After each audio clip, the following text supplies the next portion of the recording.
دوسرے کو فائدہ ہمارے عمل کا نہیں پہنچتا.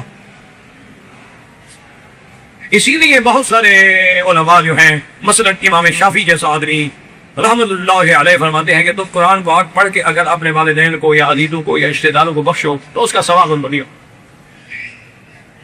ان کے تم پڑھ رہے ہو, انہوں نے بھی نہیں پڑھا. تو ایسے اور بھی بہت سارے لوگ ہیں جس بات کے قائل ہے کہ ثواب نہیں ملتا. لیکن جمہور امت جو ہے, ائمہ ثلاثہ جو ہیں, جمہور محدثین فقہا جو ہے وہ کہتے ہیں نہیں, بالکل ثواب ملتا. اگر ثواب نہیں ملتا تو پھر حج بدل کا کیا معنی ہو؟ کہ جیسے ایک عورت نے حضور پاک سے پوچھا تھا کہ یا رسول اللہ صلی اللہ علیہ وسلم میری والدہ بہت بوڑھی ہے, ضعیف ہے, ان کا سفر نہیں کر سکتی, میں اس کی طرف سے حج کروں فائدہ ہوگا؟ تو میں ہاں بالکل حجی حج کرو اپنی ماں کی طرف سے حج بدل, اور صرف اس کو حج نہیں بلکہ تمہیں بھی حج کا پورا ثواب ملے گا. اب یہ متفق عمل ہے, اس میں امام شافعی بھی مانتے ہیں کہ حج بدل جائے. وہ کہتے ہیں حج بدل ہو, اور بلکہ ایک حدیث مبارک میں ہے کہ دونوں کو برابر ملتا ہے حج کا ثواب. بلکہ ایک حدیث مبارک میں ہے کہ ایک آدمی نے پیسے دیے کہ بھئی تم جا کے میرے باپ کی طرف سے حج بدل کرو, تو ان تینوں کو حج کا ثواب ملتا ہے. پیسے دینے والے کو بھی, کرنے والے کو بھی, جس کے لیے کر رہا ہے اس کو بھی پورا ثواب. تو اب حج تو ہم کر رہے ہیں, اس کو ثواب کیسے مل رہا ہے؟ اس کا مطلب ہے کہ ثواب ملتا ہے. اور بھی ایک تھوڑی سی بات ہے سمجھنے کی. مثلا ہم نے ایک سپارہ قرآن شریف پڑھا اور اپنے والدین, نانا نانی, دادا دادی, سب کے رشتے دار فوت ہو گئے, سب دعا میں. اب یہ سپارہ تقسیم کر کے ان کو ثواب ملے گا. یہ ہر حال پر یعنی 10 نیکیاں لکھی جاتی ہیں, 10 گناہ معاف ہوتے ہیں. تو کیا قرآن کے ایک سپارے کی کتنا نیکیاں بڑھا کے سب کو تقسیم کر دی جائیں گی, یا سب کو ایک ایک سپارے کا ثواب ملے گا؟ بات سمجھے. مطلب یہ ہے کہ ہم نے ایک سپارہ قرآن پڑھا, آگے 10 رشتے دار ہیں. جب ہم نے ثواب بخشا تو کیا اس کو 10 پہ تقسیم کریں گے, یا 10 کو ایک ایک سپارے کا ثواب ملے گا جو ہم نے پڑھا ہے؟ تو راجح بات یہی ہے کہ سب کو ایک ایک سپارے کا ثواب ملے. اس کی وجہ یہ ہے کہ ایک حدیث میں آتا ہے کہ حضرت علی نے رضی اللہ عنہ نے ایک درہم یا ریال یا جو بھی تھا گھر بھیجا کہ اس کو محفوظ رکھ. غریب آ گیا, اس کو دینے کے بھی آپ نے وہ پیسہ منگوایا اور کہا اس بندے سے, ملازم سے, کہ گھر والوں سے 1 ریال لے کے کس کو دے دو. انہوں نے فرمایا کہ ان تینوں کو, گھر والوں کو بھی جنہوں نے پیسے کو محفوظ رکھا, یہ لانے والے کو بھی کہ یہ لے آیا, اور جس کو دیا سب کو 1 روپے کا ثواب ہے. اس کا مطلب ہے کہ ثواب تقسیم نہیں کیا جاتا, وہ پورے کا پورا دیا جاتا. تو جب ہم قرآن پڑھیں گے, مثلا ہم نے 10 دفعہ یا 11 دفعہ سورۃ الاخلاص پڑھ لی, تو مکے کے قبرستان میں تو 1000 آدمی دفن ہے, اور ہم نے سب کو اتنا ثواب ملے. اللہ کے خزانے میں کوئی کمی. یہی وجہ ہے نا کہ بہت سارے لوگ جو ہیں وہ مرنے کے بعد ثواب اور عذاب کے منکر ہو کر, بس آدمی مر گیا, بات ختم, اس کے عمل ختم ہو گیا, سوچیے وہ ثواب ملے گا, کوئی ثواب شباب. جبکہ حدیث ہے کہ جب آدمی مر جاتا ہے ان کا تو عمل اس کے عمل ختم ہو گئے. ہاں 3 عمل ہیں جو جاری رہتے ہیں, صدقۃ جاریۃ, کوئی مسجد بنا گیا, مدرسہ بنا گیا, او علم ينتفع به, یا کسی کو علم پڑھا گیا وہ آگے بڑھا رہا ہے, او ولد صالح يدعو له, یا اچھی اولاد چھوڑ گیا وہ تو ملے گا. اس لیے ہمیشہ یاد رکھیں کہ اب قرآن کی اس آیت میں ہے کہ کسی دوسرے کا گناہ کسی دوسرے پہ نہیں رکھا جائے گا, کسی دوسرے کا بوجھ کسی دوسرے پہ نہیں رکھا جائے گا. اور دوسری آیت میں ہے کہ اللہ تعالیٰ اولاد کو والدین کے درجے پہ بھیجے گی. اور اسی طرح صحیح حدیث مبارک میں ہے کہ قیامت والے دن اللہ تبارک و تعالیٰ حافظ قرآن کو بلائیں گے کہ اپنے والدین کو پیش کرو. وہ والدین کو لائے گا, اللہ حکم دے گا کہ ان کے والد اور والدہ کے سر میں جنت کا تاج رکھو گے, نے اپنے بچے کو میرا قرآن پڑھایا تھا. اور حضرت نے فرمایا وہ تاج ایسا ہوگا کہ اگر اس کا ایک موتی اللہ دنیا میں ظاہر کر دیں گے تو سورج بھی نور ہو جائے. تو اب دیکھیں قرآن تو اولاد نے پڑھایا نا, لیکن فائدہ ہے والدین کو ہو گیا کہ انہوں نے پڑھایا تھا, پکڑ کے لے جاتے تھے, مسجد میں بٹھاتے تھے, نگرانی کرتے تھے, سنتے تھے, یاد کر رہا ہے نہیں کر رہا ہے تو ان کو بھی اللہ بدلا دے گے. اللہ ہمیں اکٹھا کریں گے قیامت میں اور اس کے بعد حق کے ساتھ فیصلہ فرمائیں گے. اب یہ یاد رکھیں کہ اس آیت میں ایک بڑا مشکل مسئلہ ہے مفسرین کی. وہ یہ ہے کہ جیسے اس آیت میں ہے کہ وَلَا تَكْسِبُ كُلُّ نَفْسٍ إِلَّا عَلَيْهَا, سب کو اپنے عمل کی سزا ملے گی, کسی دوسرے کا عمل اس پر نہیں چھو. اسی طرح یہ آیت ہے کہ وَلَا تَذِرُ وَازِرَةٌ وِزْرَ أُخْرَىٰ, کسی دوسرے کا بوجھ کسی دوسرے پہ نہیں رکھا جائے, سب اپنا بوجھ پہ. اسی طرح ایک اور اللہ کے قرآن میں آیت ہے کہ ان لیس للانسان الا ما سعی، انسان کو وہی ملے گا جو اسے کیا. تو ان آیات میں تو یہ واضح ہو جاتا ہے کہ ہر انسان کو اپنے عمل کا جزا ملے گی، اچھا ہے یا برا ہے، لیکن کسی دوسرے کے عمل کا اس پہ بوجھ نہیں رکھا جائے گا. لیکن جب ہم یہ دیکھتے ہیں کہ ایک دوسری آیت موجود ہے والذین آمنوا واتبعتهم ذریتهم بإیمان، جو لوگ ایمان والے ہیں اب ان کی اولادیں ہیں، شرط ہے کہ ایمان والے ہوں، کافر ہے وہ تو جہنم میں ہوتا ہی. تو وہ قیامت میں اللہ کے دربار میں عرض کریں گے کہ یا اللہ تیری رحمت سے ہم تو جنت میں آ گئے، لیکن ہماری اولادیں کہاں ہیں؟ ہمارے بیٹے بیٹیاں بیویاں بچے. اللہ فرمایا کہ میرے بندے وہ بھی جنت میں ہیں، لیکن ان کے عمل تیرے عمل کے برابر نہیں. تم نے جو عمل کیے ہیں تمہیں اس کے مطابق درجہ ملا ہے، ان کے عمل ہے ان کو اس کے مطابق درجہ. یا اللہ پھر آپ کا تو وعدہ تھا کہ جنت میں کوئی دکھ نہیں ہوگا، غم نہیں ہوگا، حزن نہیں ہوگا، تکلیف نہیں ہوگی، اس سے بڑی کیا تکلیف ہے کہ ہماری اولادیں ہم جو ہے. اللہ حکم دے گے کہ کن کی اولادوں وہ بھی کن کے درجے میں پہنچاؤں. یعنی انہوں نے وہ عمل نہیں کیا جو ماں باپ نے کی. اچھا اللہ یہ نہیں کریں گے کہ ماں باپ کے اعمال کو گھٹا کے درجہ نیچے کر دیں، نہ وہ اپنے اونچے درجے میں رہے، کن کو اونچا کر دیں ان اعمال کی وجہ سے جو والدین نے کی، ان کی برکت کی وجہ سے اولاد جو ہے وہ بھی ماں باپ کے درجے کو پہنچے. اب اس کا مطلب یہ ہے کہ ایک دوسرے کو پیدا ہو گیا. ایک جگہ قرآن کہتا ہے کہ ایک آدمی کو وہی ملے گا جو نے کیا ہے. اب یہ تو کیا ماں باپ نے ہے، اولاد کو بھی مل گیا ہے. اور اسی طرح قرآن پاک کی آیت مبارک میں قصہ خضر ہے کہ حضرت موسیٰ علیہ السلام اور خضر جا رہے تھے. راستے میں ایک لڑکا جو ہے نوجوان خوبصورت کھیل رہا تھا. حضرت خضر نے اس کی گردن پڑا دی. قتل کر دیا. موسیٰ علیہ السلام وقت ناراض ہوتے اللہ کا پیغمبر کہتے برداشت کریں، اللہ کے نبی کبھی گناہ پہ خاموش تو نہیں رہ سکتے. قال اقتلت نفسا زکیۃ بغیر نفس، تم نے ایک معصوم بچے کو بغیر کسی گناہ کے قتل کر دیا، تم نے بہت بڑا کیا. بہرحال وہ ایک بڑا واقعہ ہے، بڑا قصہ ہے. حضرت خضر جب موسیٰ علیہ السلام کو بتائیں گے تو یہ بھی کہیں گے کہ موسیٰ تم کہ تمہارے پاس علم میں تشریع ہے، شریعت کا علم ہے، احکام ہے، اوامر ہیں، نواہی ہیں، زواجر ہیں. میرے بعض علوم تقویدیہ کا علم ہے کہ جو اللہ کا حکم ہے میں نے پورا کرنا. اس لڑکے کو جو میں نے قتل کیا تھا اما الغلام وکان ابواہما صالحین، اس لڑکے کے والدین جو بڑے نیک لوگ تھے اعلیٰ درجے میں. فخشینا ان یرہقہما طغیانا وکفرا، اللہ نے ہمیں بتلایا اس بات سے ڈرے کہیں اولاد کی وجہ سے وہ کفر میں نہ پڑ جائے. تو اگر والدین اچھے ہوں تو معنی یہ ہے کہ ان کو فائدہ پہنچتا ہے، ان کو بچایا گیا کفر سے. اسی طرح آپ دیکھیں کہ اللہ نے فرمایا کہ یوسف علیہ السلام کے بھائیوں کا جو واقعہ ہے کہ انہوں نے یوسف علیہ السلام کے حکم پر ان کو پکڑ دیا اور انہوں نے کہا، بھائیوں نے درخواست کی کہ حضرت مہربانی کریں کہ اس کا والد جو ہے وہ بڑا پیغمبر ہے، شان والا ہے، اس کے بدلے ہمیں پکڑ لے. تو میری بات کو پہلے سمجھنے کی کوشش کریں، اللہ کرے سمجھ آ جائے، میں بھی سمجھا سکوں اور آپ بھی سمجھ سکیں.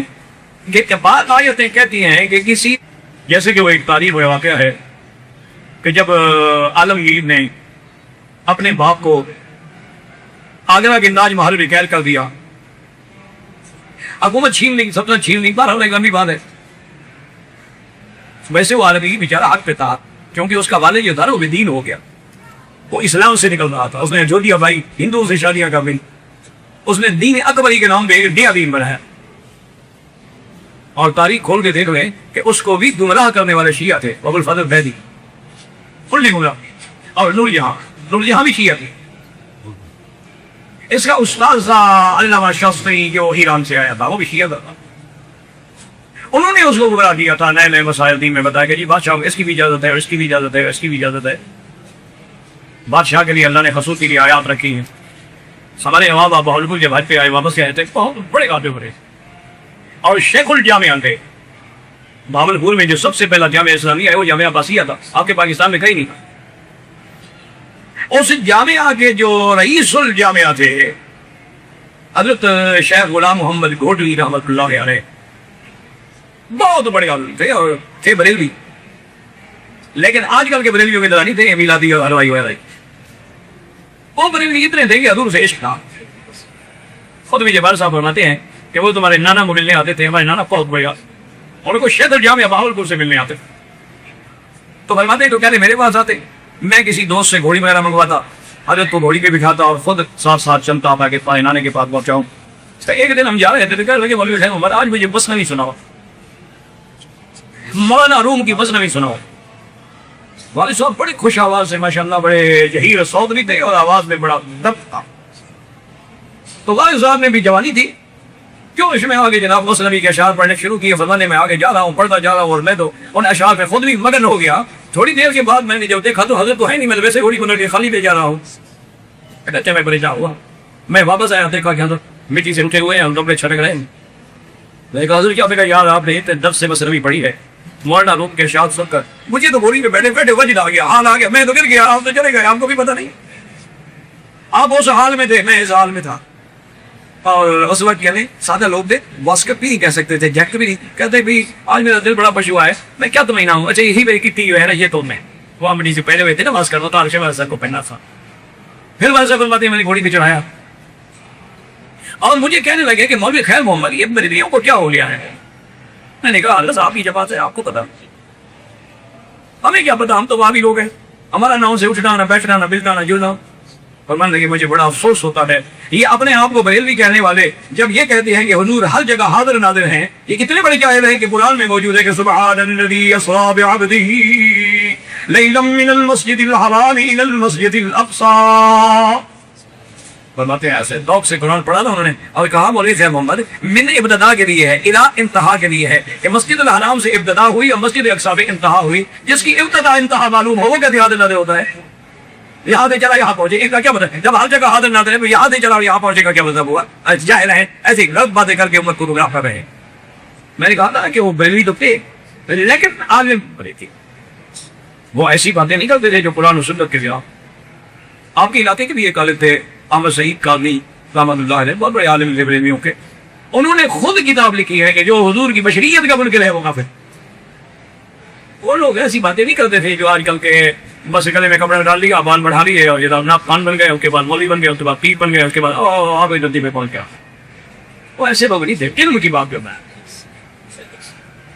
ان کی، یعنی فرق اتنا تھا جیسے پہلے ہوتے تھے نا یہ تفضیلی شیعہ، جن لوگوں سے بڑی بڑی محدثین نے بھی روایات لی ہے کتابوں میں، وہ کیا تھا ان کا عقیدہ یہی تھا جو عقیدہ اہل سنت والجماعت کا ہے، لیکن وہ کہتے تھے کہ حضرت علی ابو بکر عمر عثمان سے افضل ہے کیونکہ وہ ابن ام النبی مصطفیٰ حضور کے چاچے کے بیٹے ہیں۔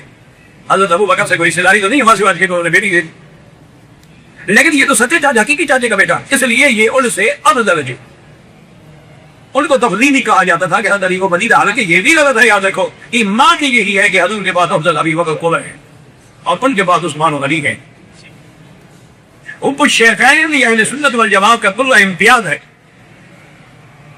اگر ان میں کوئی تقدیم و تاخیر کرتا ہے تو کم از کم اہل سنت ہی رہتا۔